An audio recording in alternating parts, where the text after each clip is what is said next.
honestly, any animal that's eating another animal and reminding you of death, that's where you want to kiss. This is We Have Concerns. Hi, Jeff Cannata. Hi, Anthony Carboni. Hello, concerned citizens. Jeff, Anthony, you know how we're... you went first last time. Long. You paused too long. I don't pause too long. I pause normal. Sometimes you don't pause at all. Sometimes you just go, we have concern, hey, Jeff, and then I know, then it's clear. But that time there was a pregnant pause, There's Anthony. a little bit of a pause. There's a little bit of a, hey, take a breath, set it up. We're saying hello. Everything's we've done fine, 675 of these. Maybe at some point we'll get it right. I don't know, man. I'm going to say that I've done nothing wrong. Have you ever thought this is good because here's what's up. Now I know because I know Jeff. I know that later on today, Jeff will actually think to himself, did I wait long enough for the pause? I'm thinking that now. Jeff will actually be like, is Anthony doing a bit? Or did I really not wait long enough? I screwed up. Have I been waiting long enough? Did I screw it up? And the reason why that's a great transition into what I'm going to talk about today is you've heard the old sort of adage that nobody's thinking about you as much as you think about them. Don't worry about it. You. Yeah. Don't worry about it. They're mostly just thinking about themselves. That weird thing that you did that you feel awkward about, don't worry about it. Nobody's thinking about you. Yes. You know that I say that to my wife a lot. She's very, my wife, very, hyper aware of making everyone else around her feel comfortable. Mm-hmm. And one of the things I like about my wife. Yeah. But sometimes the end result of that is I'll say something and she'll be like, oh my God, they're right over there. I'm like, they're not. No one is like listening into what we're talking about. There's nobody is. Most people just ignore you all the time. Yeah, right? I mean, that's the thing. This was first brought up actually in a book by Elizabeth Gilbert called Big Magic in the 70s. Or she was in her 70s and she was talking about all this stuff. She was just like, look, nobody's thinking about you. They aren't, they weren't, they never were. They're mostly thinking about themselves. People don't have time to worry about what you're doing or how well you're doing it because they're all caught up in their own dramas. That's the paragraph. But according to a new study in the Journal of Experimental Psychology, no, people are thinking about you all the time, Jeff. What? Yeah, sorry, bud. In the Journal of Paranoid Psychology, they're all thinking about you and they're right outside your house right now, waiting. So this was, they did 8 experiments across 2,100 people.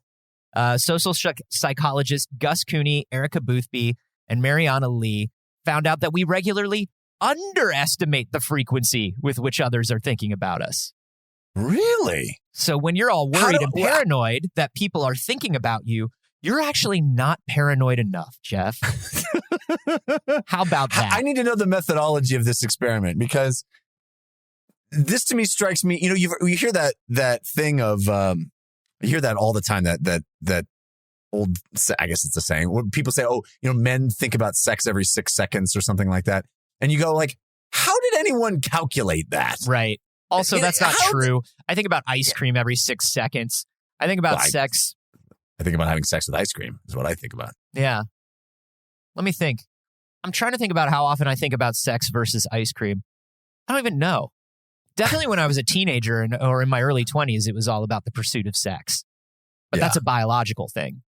Well, now you don't have to think about the pursuit of ice cream because you can get it anytime you want. Dude, it's true. They'll just send it to you. By the way, I totally ordered Jenny's. Did you really? Right after we recorded last week. Yeah, it's gonna arrive. It's gonna arrive in a few days. I love it. And I want you to guess how many pints I ordered. 6. You got it right. I ordered 6. Yeah, that's exactly how many I ordered. Because I feel like less than that, it's not worth the shipping. More than that, it's not going to fit in my freezer. Yeah, they gotta ship it and pack it, and they put it in the dry ice, and the shipping's kind of expensive. And like anything up to 6, I think is like the same shipping. So you might as well just do it. Yeah, I did it.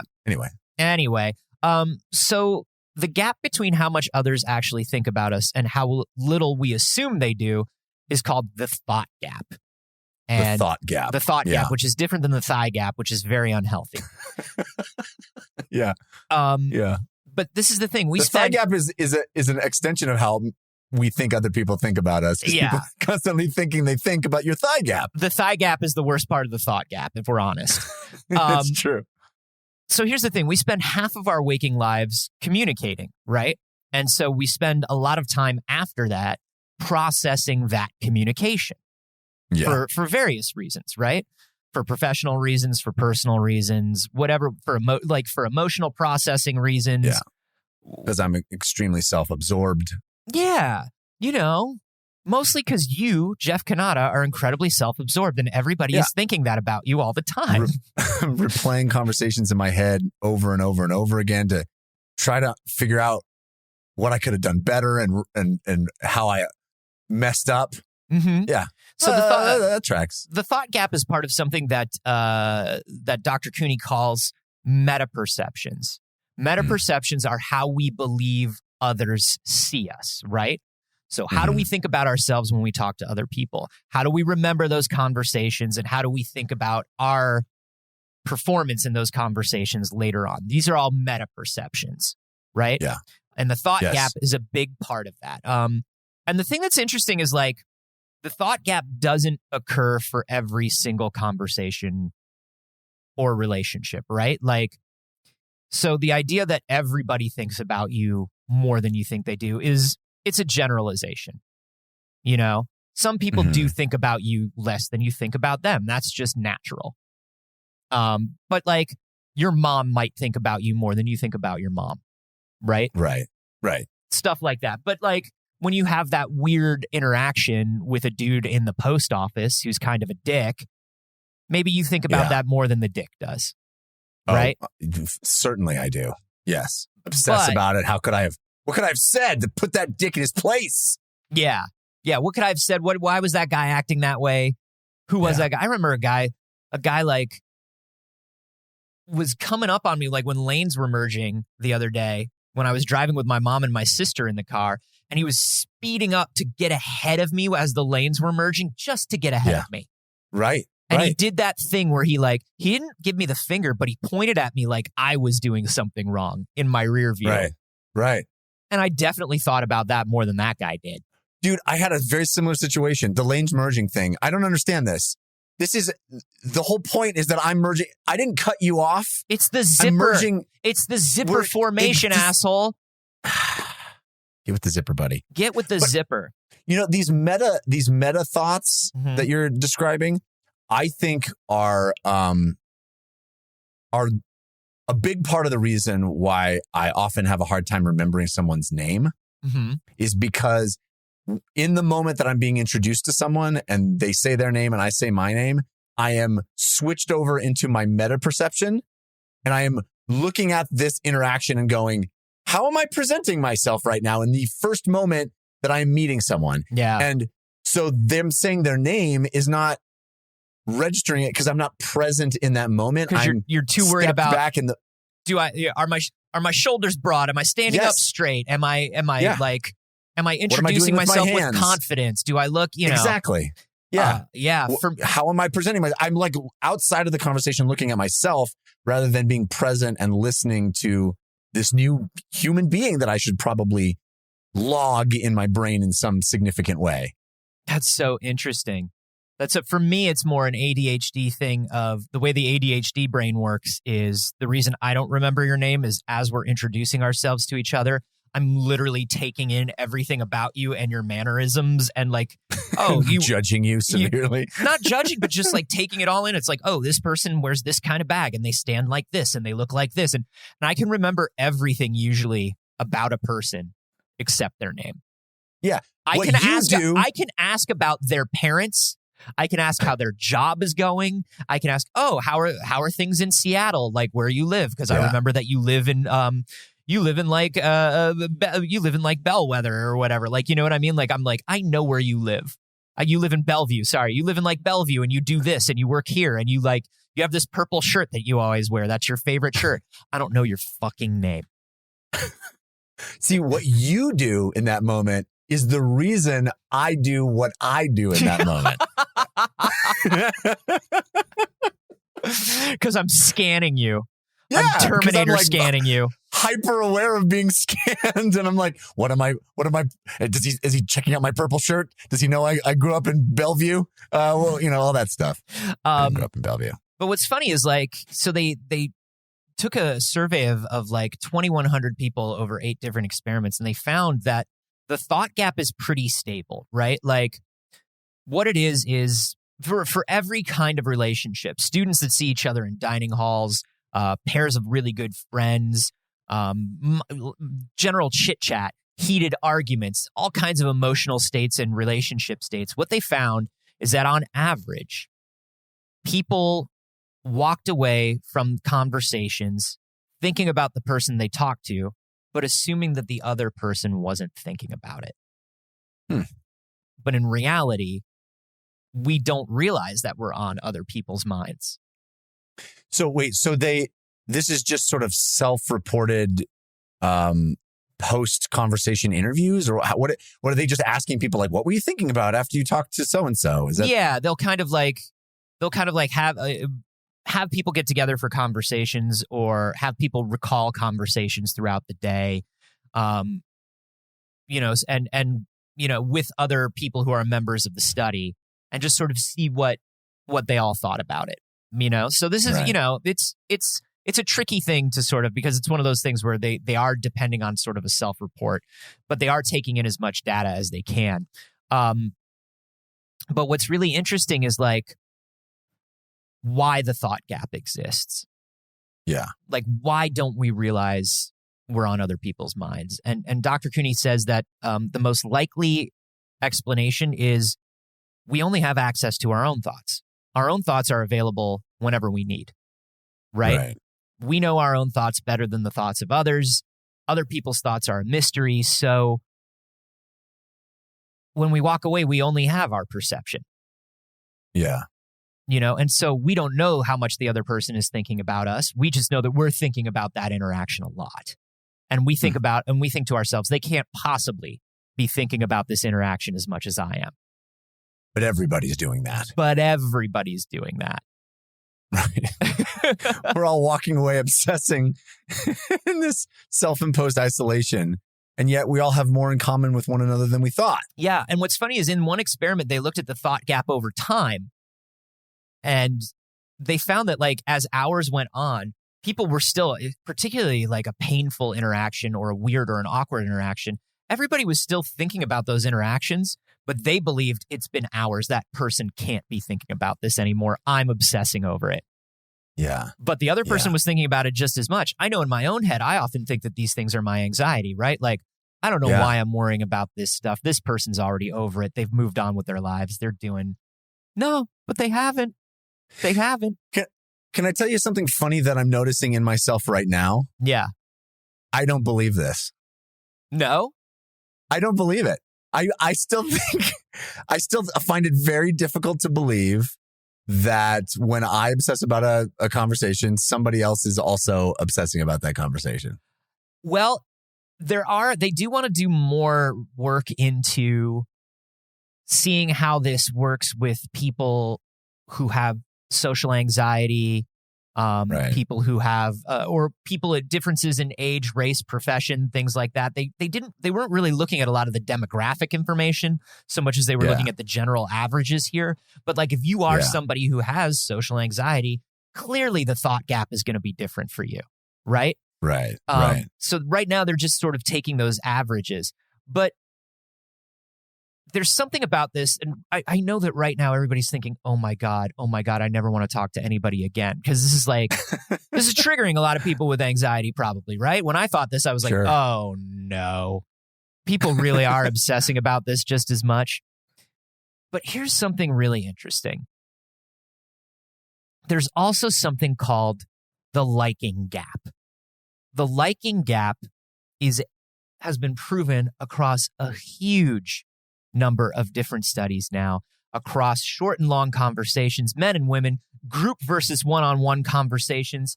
The liking gap is the key to this whole thing, Jeff. Okay. What is the liking gap?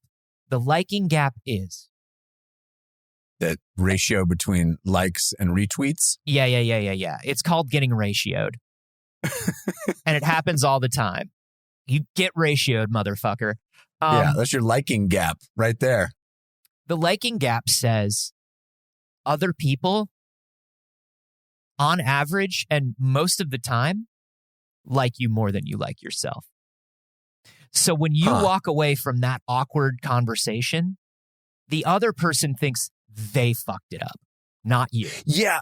You know what? I think this is more pervasive than just conversations, right? I feel like this is invoking for me that same thing that you feel where, you get on Instagram and everybody's life is better than yours, or, everybody's marriage is more stable than yours. Everybody's friendships, everybody's doing more fun stuff than you're doing.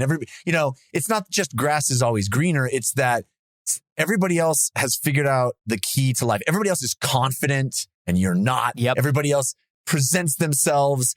What you see, you extrapolate into being this whole, well-rounded, flawless thing. What does everybody know that I don't? Exactly. Yeah. And nobody else's internal life is accessible to you. So you assume that their internal life isn't as volatile as yours is. Yeah, that's exactly it. And so with the liking gap, you have that awkward conversation. You have that awkward interaction. You have that professional interaction. And you think, I fumbled that. But we're all sensitive to awkwardness. We're sensitive to a conversation that feels weird or screwed up. And we're all likely to think to ourselves, how could I have made that interaction better? What could I have done? Right.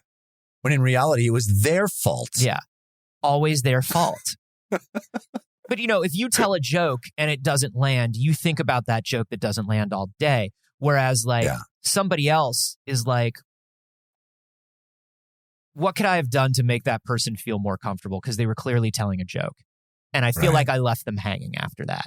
Or I feel like I made them think that their bad joke, I mean, unless you tell like a fucking offensive joke, but if you just tell a bad joke that doesn't land, the other people, and then you look awkward about it and the conversation gets awkward, chances are instead of people thinking that guy told a bad joke, they're thinking, why did I leave that guy hanging after that joke? Why did why didn't I say something that saved that moment? I didn't do him? my part. Yeah. I didn't uphold my end of that tacit agreement. Yeah. And it's something that like they tell you a lot. Everything with me links back, my personal experiences. So something that they tell you a lot when you're doing improv and comedy, when you're first starting out, is they're like, hey man, don't worry about the audience booing you. The audience is here to have a good time. They want to laugh. They want the show to be funny. Yeah. And they don't know everything that you didn't hit. They only know outwardly what you hit. They want to have a good time.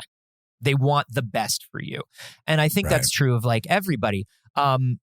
This researcher, Adam Mastroianni at Columbia Business School, has looked a lot at the liking gap. And he says that we fixate on these shortcomings because our brain is programmed to improve at all times. It's a survival instinct. It's a social climbing instinct.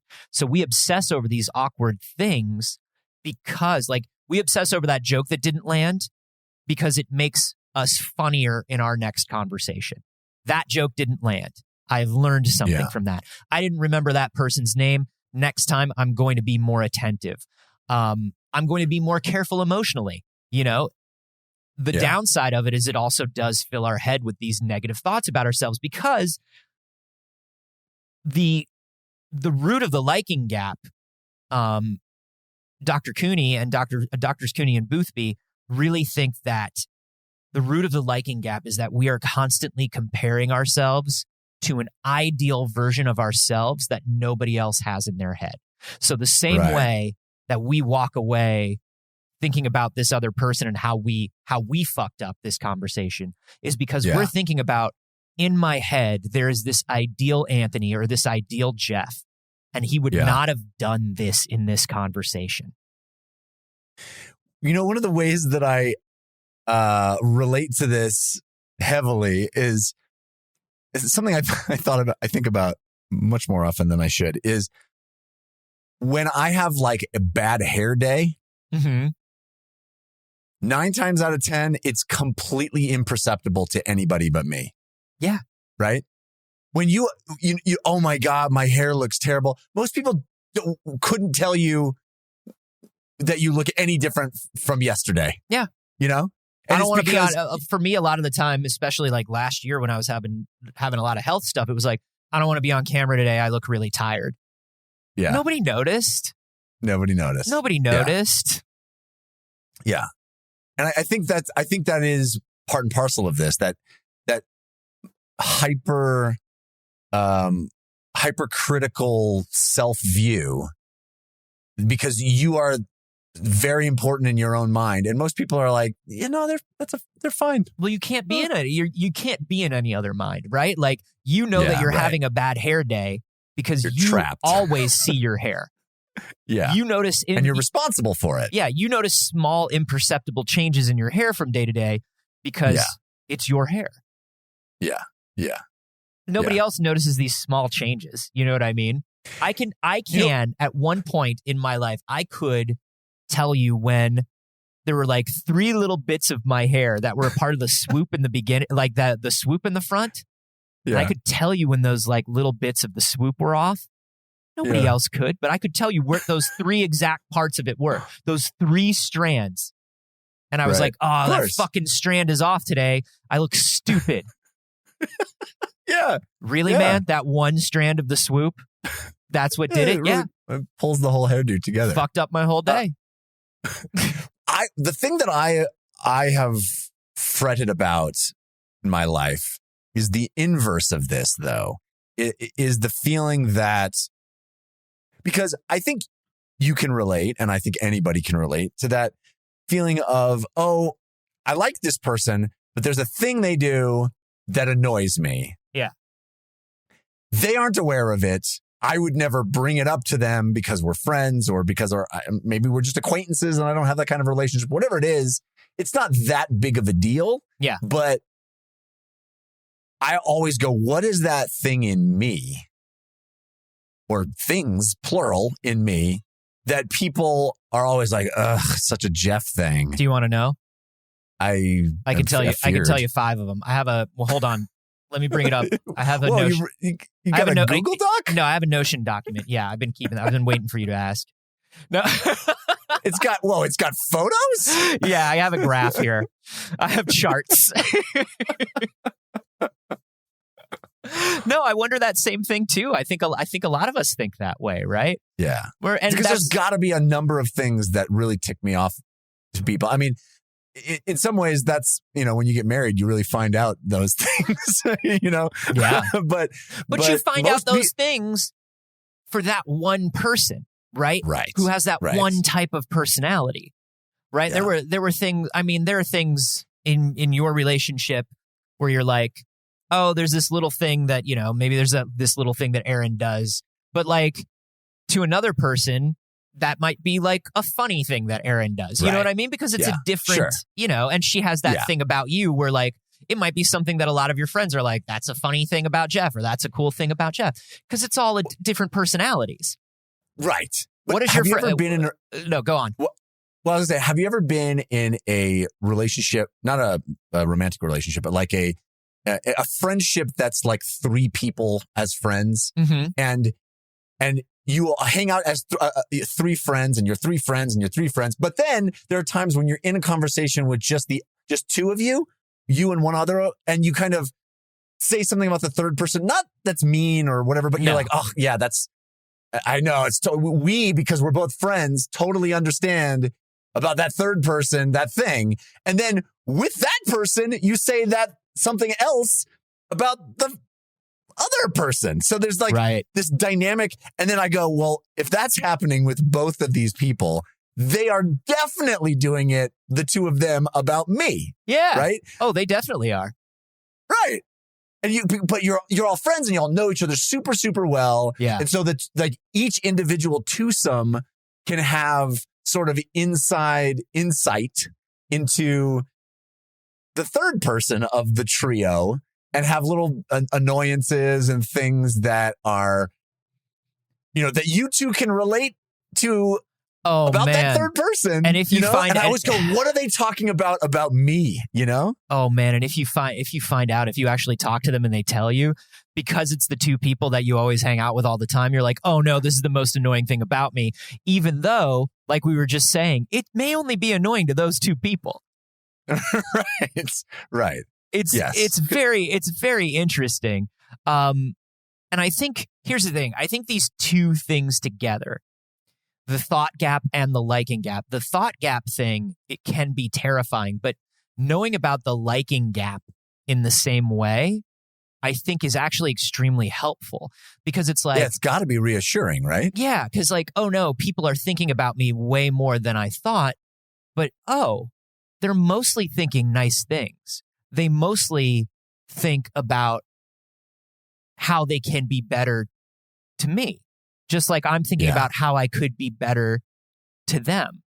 And one of the things that Dr. Mastroianni said after running a lot of his research on the liking gap is like, he has some friends that he only gets to see rarely.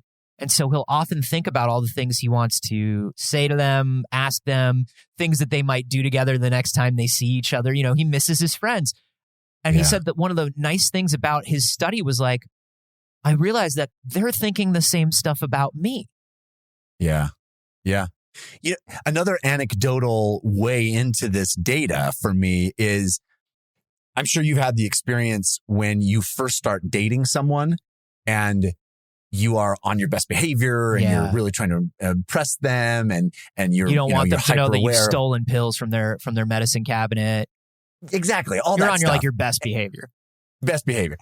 And then maybe that relationship progresses and you get to a point where you're now super comfortable with each other and you have that conversation of like, do you remember that first time we met and I said this and I was so worried that you were going to say this? And they're like, oh my gosh, me too. Oh my gosh. And you have that wonderful moment of like breaking down the barriers and really giving insight in what you actually thought. And it's always a surprise that they were super worried at the same time. It feels like that writ large, right? Like that's not just a unique thing to romantic relationships. It's literally every person you bump into in the world. Yeah. I put myself out there and I was so worried. And they were like, no, I liked that you put yourself out there. And you know what I mean? It's very heartwarming, I think. It definitely like changed my perspective on a lot. The first thing I thought of when I thought about this is, those friends, and particularly over the last 2 years, but those friends that you only see on like work trips, or conventions. For us, it would be like more like working conventions, going to shows, going to things. And there are these people that you only see like 2 or 3 times a year, but you think about them and you're like, man, I really like hanging out with this person. I hope I see, I can't wait to see this person at this convention and like blah, blah, blah, blah. They're thinking the same thing. Yeah. And it's really nice to know that, especially over the last 2 years of the Athlete's Foot, to like, because one of the things that I was so worried about is like, have I been keeping in touch with people enough? Right. Me too. One of the things like me and a couple close friends have talked about is like, man, did I just kind of fall out of people's lives? Not that have they forgotten about me, but did I fall out of rotation? Like, do they not think about me anymore? And it's like, it's kind of nice to be like, oh, we are all thinking about each other in these times. Well, you brought up your mom thinks about you more than you think about her at the very beginning of this conversation. Mm-hmm. And it occurs to me that, and I'm terrible at this, but we should all call people more when we think about them. You know what I mean? Yeah. Call your mom, call your friend. Like I get a phone call out of the blue from a friend. I'm like, oh my God, it feels amazing. Yeah. And yet I never do that, and I wish I did it more. I need to do that more because it's just a very simple thing that makes people feel good. It's like, oh my gosh, yes, you are thinking about me. Yeah. I have a friend that's very good at that. That's one of those people where we'll just call you once every 6 months and just be like, hey, what's up, man? Yeah. I'm like, nothing important, just seeing how you're doing because we haven't talked in a while. And I'm always like, even if you're busy, like he'll be like, if you're busy, it's totally fine. I just wanted to call because we haven't caught up in a while. Yeah. If you got to go, that's great. I just wanted to say hi. And I'm just like, damn, that's awesome. I want to be that person more. People. Yeah, I do too. I do too. I have friends like that, and it's always so cool when I hear from them. I'm like, I need to be that person more. It's just an easy way to make people feel good, and it totally is based on this data, right? It's like we all just don't think we're being considered, and when you get a phone call out of the blue of a friend, you're like, oh my gosh, they were thinking about me. That's so unexpected. Yeah, because I think that the Elizabeth Gilbert quote and that whole sort of like the colloquial knowledge that we pass around of nobody's thinking about you as much as you think about them. It's meant to bolster us. It's meant to make us feel better, right? It's meant to make us feel like, no, don't worry. You can be free about who you are. Be more confident because people don't dwell on it as much as you do. And to that extent, it does work, but it can also make you feel isolated and lonely if you think about that too much, which is why I like these two things, the thought gap and the liking gap together is like, no, don't worry. When you're not around, it's not like you disappear. People do think about you, but they think about you fondly. Right. And it's a nice thing to know. Do you know? It's a very nice thing to know. It's a very nice thing to know. Do you know who we think about fondly, Jeff? Our patrons. Our patrons. That's right. You know, Jeff set a goal and we think it's an achievable goal. We don't know much about data because science we is don't know anything feeling. about data. And we've heard no one has ever achieved this goal, but that's exactly why we need to make it our goal. Because it seems easy. It seems doable. It's 100% conversion rate from listener to patron. Now, we've made that very easy. You could just give us a single $1 a month. It seems trivial to most. Trivial. And with that single $1, you would become a concerned citizen. You'd get access to our Discord, and you would move us closer to the goal of the 100% conversion rate, wherein Anthony and I didn't say your name that was weird. That's Anthony okay. and I. You're drunk. Anthony and I can get drunk every day. Every day. It'll be amazing. Instead of just the day we record, we need enough money to have a crippling addiction. But no, in all honesty, for $1, you get access to the Discord. You give a little more up from that. You get bonus audio with our guests, an extra, basically a second show every week. You get bonus videos, you can get early episodes, all kinds of wonderful stuff. And, we've mentioned this before, but, Jeff and I we are freelancers in a world where people hire you to go to things, and that has not really been much of a thing over the last 2 years. So this is a big portion of our job. So we do appreciate everybody who's been helping us out. And if we understand that money is also weird and tight and strange, and we've noticed a lot of people just sharing the show, sharing their favorite episodes. And that's a huge deal as well. So thank you. If you want to support us, just head to patreon.com/wehaveconcerns. But thank you just for listening. Indeed. All right, Anthony, we're going to take a little bit of a turn from that feel-good story into something a little more disturbing. Are you ready? I'm so ready. Okay, good. Because we got a story on that aforementioned Discord this week. This was one that caught my eye because it's interesting, it's fascinating, and it's frankly scary. Okay. This was sent to us by I Am Green. I don't think it's a name I've seen send to us lots of stories before, but thank you and welcome. I Am Green. A new challenger approaches. Indeed. I Am Green pointed us to this story about a fungus called Entomophthora muscae. Now, Entomophthora muscae has been studied, and there's a new study that just came out. It has not been peer-reviewed yet, but a paper outlining the results of this study has recently been published. And it was a study conducted by scientists in the University of Copenhagen. Hell yeah, Copenhagen. This is a fungus that can infect insects. And specifically in this study, it was houseflies, but all manner of flies and some bees as well. But they specifically studied houseflies. And this fungus has a lot of really weird functions that it imposes on the flies. But it is one of a number of fungi that can inflict something called summit disease. Now, I've never heard of summit disease, but it sounds fucking terrifying. Does it make flies afraid of heights? Quite the opposite.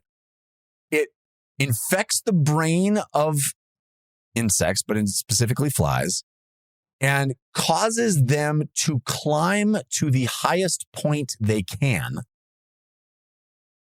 and die. They climb to the top of whatever is closest that they can get to the highest point they can, be it a leaf, a tree, a rock, whatever. They get to the highest point they can. They spread their wings out and they die. Now, that's summit disease. So they die because the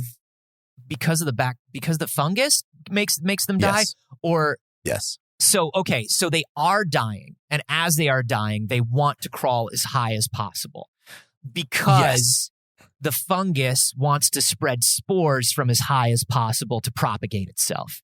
Exactly. Now, I love this fungus. This fungus owns.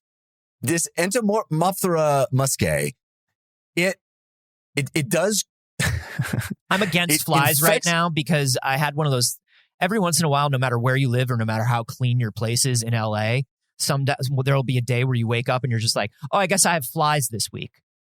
Yeah. That's just an LA thing. You're like, oh, I guess I have flies this week. Doesn't matter how clean your place is. Doesn't matter. You're just like, this is the week I have flies. So this week I'm a fly hater and I'm a fungus lover.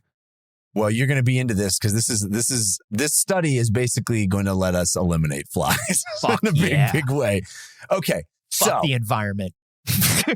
It infects their brain. It somehow works on the mechanism in the brain that controls their crawling. So this isn't the fact that this doesn't cause flies to fly to the highest point. It causes them to crawl to the highest point. Oh, that's so inefficient. Wherever they are. That's super inefficient, fungus. Super inefficient, but that's the way it is. So yes, they, at the same time that it is sort of eating these flies from the inside out and killing them and infecting their brain and forcing them to crawl up to the highest point, it is also making spores erupt out of their little fly carcasses and be primed and ready to pop. They call them little spore cannons. Spore cannons. They turn the flies into spore cannons. Yeah. How many spore cannons per fly do you think? Do you think oh, dude, if you're laying down, if a fly is laying down, is it like a Blastoise? Are there like 3 of them or whatever? Do you think? I mean, what I imagine in my head is some sort of Last of Us horror show where like cannons or these bulbous things are popping out all over the body of the fly. There's no picture, so I don't know if that's accurate, but it's certainly. Get your tiny cameras out, science, you cowards. Exactly. I'm picturing a Blastoise just like firing like balls of spores. Yeah. Well, the pièce de résistance of this fungus is that, which is French the focus, for the way it goes. the focus of this study is that these scientists have also discovered that as it's doing this, the spores themselves contain in them volatile compounds that create sexual attraction in the flies. Yes. Absolutely. So it will get into a female. Yeah. It'll infect a female.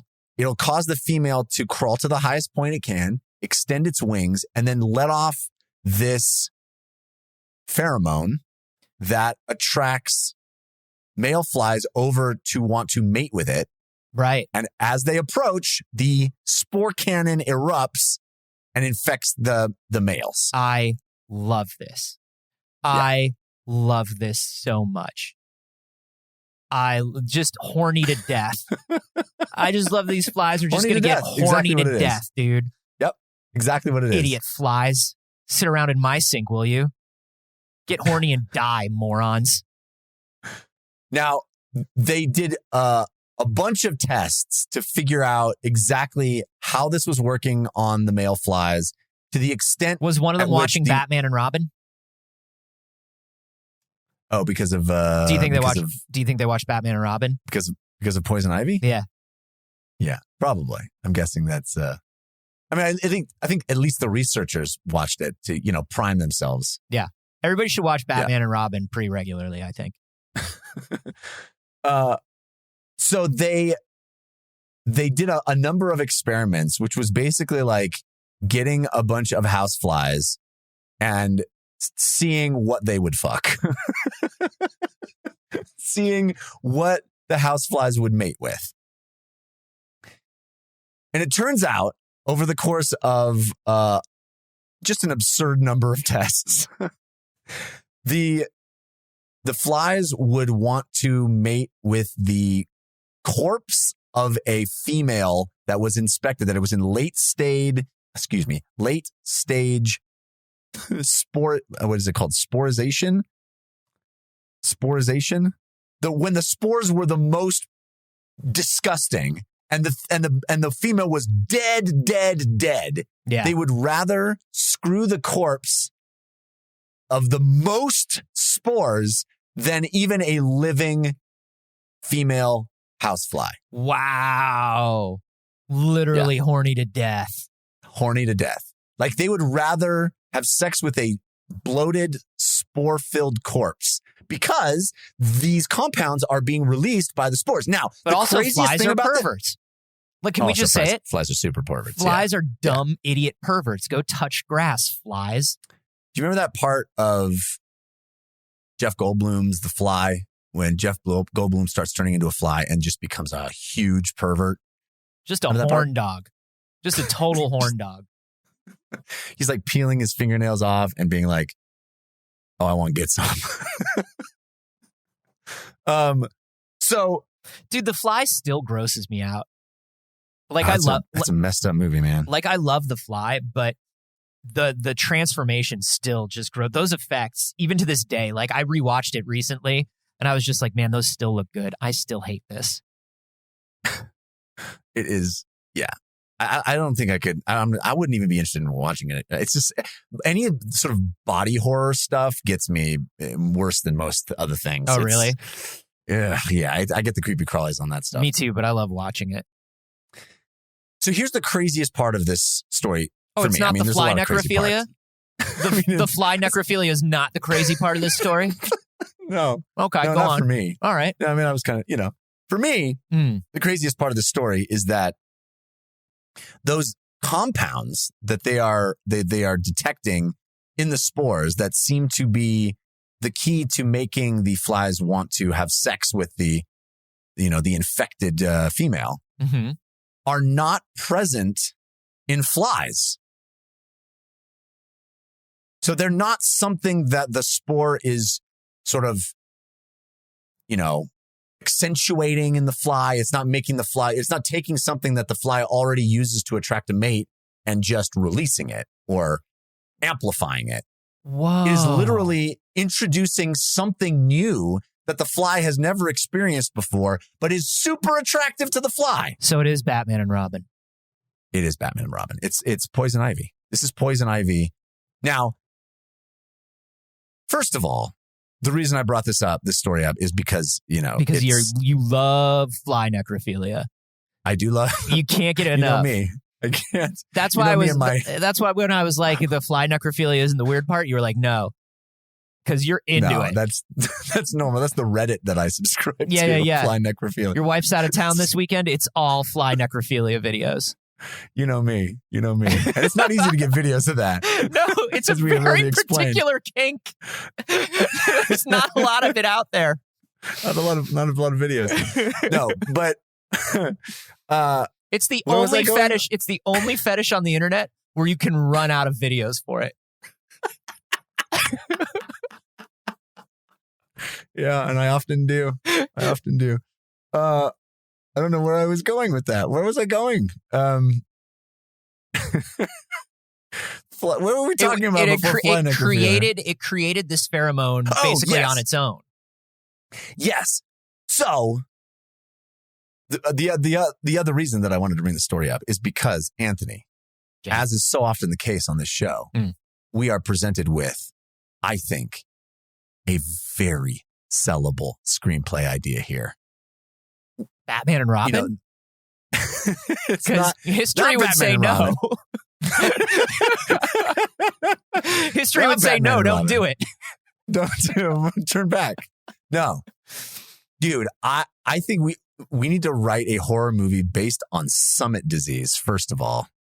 Like, if Summit disease was humans could get that, and talk about a horrifying movie where people are just clamoring to get to the highest point they can because their brain's been infected. Yeah.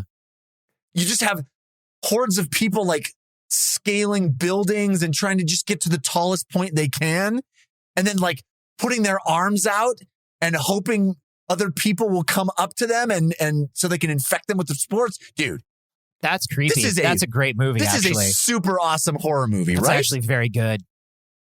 That is actually very good. Sometimes when we say that, we're lying. And yeah, you may have figured that out. The more astute viewers may have figured out that sometimes when we say this is a good movie idea, we're lying. But this, I think, is actually a very good movie. I could see Blumhouse making like 3 of these. Dude, this is an incredible horror franchise in the making. You know, we go to Summit Entertainment. Mm-hmm. Come on, it's right there. It's right there in your name. I think that notion of like, what if this fungus could get transferred into humans? And you have, you know, we've already got, you know, fear of the virus in the zeitgeist. And you have a virus that takes over your brain and makes people do, you know, start climbing things like climbing up buildings, climbing up trees. They're just trying to get to the tallest point they can. Yeah. Ugh. Put it I on the love poster. it. Yeah, I would watch the hell out of that movie. I would watch the hell out of that. We should say, if you're hearing this, we've already, you know, mailed that idea to ourselves. We mailed it to it's ourselves. Trademark, copyrighted. I spun around 3 times and I did a crossover Summit my heart. disease. So if we see anybody, our lawyers will be notified. Mm-hmm. If we see anybody infringing on that copyright. Yeah, get fucked. Yeah. Get fucked, idiots. What he said. Copyright 2021, we have concerns. Get fucked. Yeah. This is okay. We have discovered this thing. How are we going to, and by we, I mean the scientific community. Yeah. Going to exploit this thing? What are they doing with it? What are they studying it for? Here's the quote. This is what's going to please you, I think. The findings presented here may thus have potential for the discovery of novel chemical housefly-specific attractants or pheromones that could be used in pest control. So, liars. If we figured out that this fungus... Liars. They're already working on people. Yeah. Liars. Oh, yeah. That's act one of this. The thing is like... It was the lab. Government. It was the government doing it. Yeah. The whole time. Mm-hmm. That's our act we were the real monsters all along. All right. Yeah. Has anybody done that? It was just a pesticide. Has anybody done that where humans have been the real monsters all along? Has anybody done that? That's our idea. Copyright. We have concerns. 2021. Get fucked. Has anybody done anything where the truck containing the thing gets into a car accident on the way to the place? That's very good. Or like something just happens to a protocol where like one of the flies gets out or something. Yeah. You know, out of a clean room. Yeah. You know, and then spreads and like it wants to climb to. Oh, this is good. It wants to climb to the tallest point, and so it finds a way into a duct and gets out of the lab. Or even, what if a researcher has a fly-sized hole in his clean suit? Ooh, and then he climbs as high as he can and is like pulling at the hood of his clean suit. And when he pulls it off, like when he pulls it off, the spores come out and he like opens up his mouth and his mouth opens up way too wide and almost like his head goes back. What if coincidentally that day they needed to replace something on the roof, and like they're like, Harvey, are you coming back down? Thanks for. Did you even change the fans at the? And he's just like climbing up the ladder to get. like, he got infected, and they think he's working on and the they're thing all, that and needs they're to like, be fixed. Harvey never answers his radio. This fucking Right. guy, right? Is Yeah. there a reporter? meanwhile- Is there a reporter, or is there a teen that hates the large lab because it's shutting down his Ooh. father's farm? Yeah, Maybe Pesticides. both. Maybe both. they're an organic apple farm, Mm-hmm. and they don't use pesticides. Yeah. And they're being muscled out by big fly swatter. Everybody's using they're called. everybody's using these pesticides, and it's Yeah. hurting their crops because all the pests are going to their crops, and they don't want to be Yes. forced to use it because the father believes in all natural apples. Yes. This is good. So this teen is caught between hating his father for being so stubborn, but also it turns out his Yeah. father was right. You Yeah. know what I mean? And you have that scene where the teen goes to the location of the pesticide manufacturer to file a complaint, and while he's there or she's there, all the employees start trying to climb up to the top. And all the teens are horny. Everyone's horny. Remember that this is a horror movie, so all the Yeah. teens in town are horny. Particularly like the really nice kids. The nice kids get the horniest first, right? Yeah. You set up the nice straight-laced kids, and they just get the most horny first. Yeah, and there's a new Instagram challenge going around called Rooftop Challenge, where everybody wants to fuck on a rooftop. And so at first it doesn't seem weird because of the rooftop It doesn't challenge. seem weird Because everybody's horny on a rooftop for the challenge. Yeah. Including Harvey, the security guy. Yeah. They call it the fraction of a mile high club. They call it. This is once again copyright 2021. We have concerns. Yeah. Get fucked. I love this. I mean, it's kind of fascinating seeing. I'm always weirded out by how nuanced and complex parasitic forms of life can become. Yeah. Because this is extremely nuanced. This is very complicated.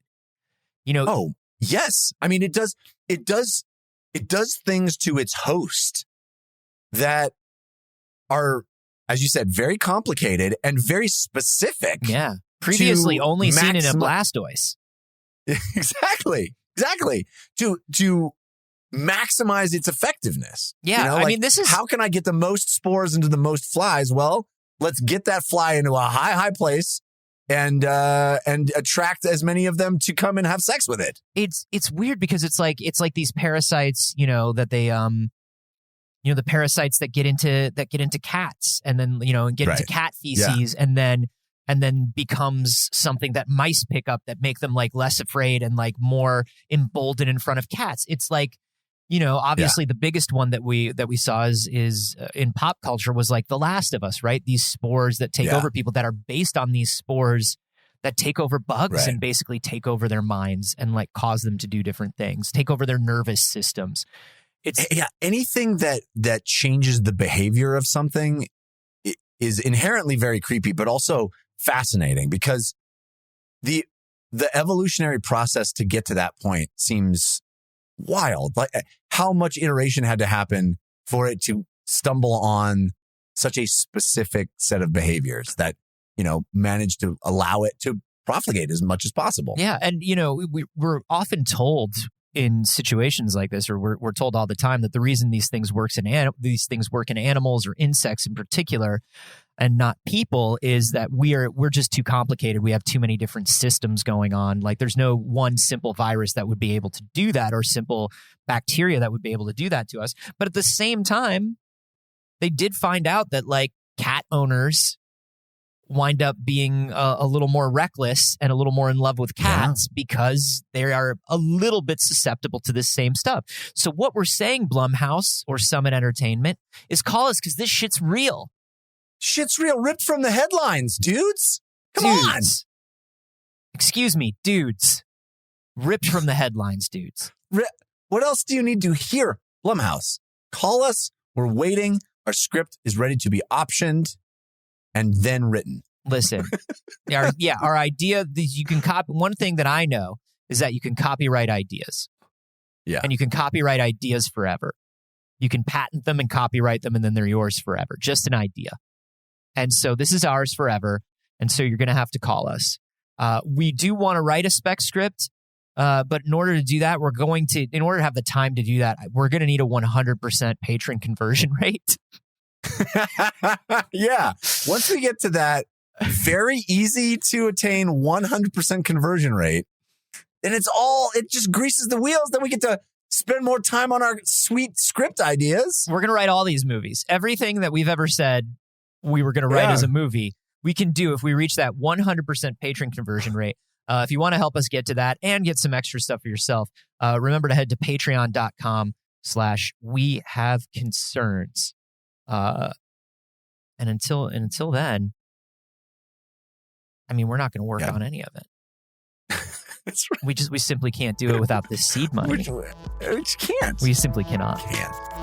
So you're missing out on the cinematic gold is what we're saying.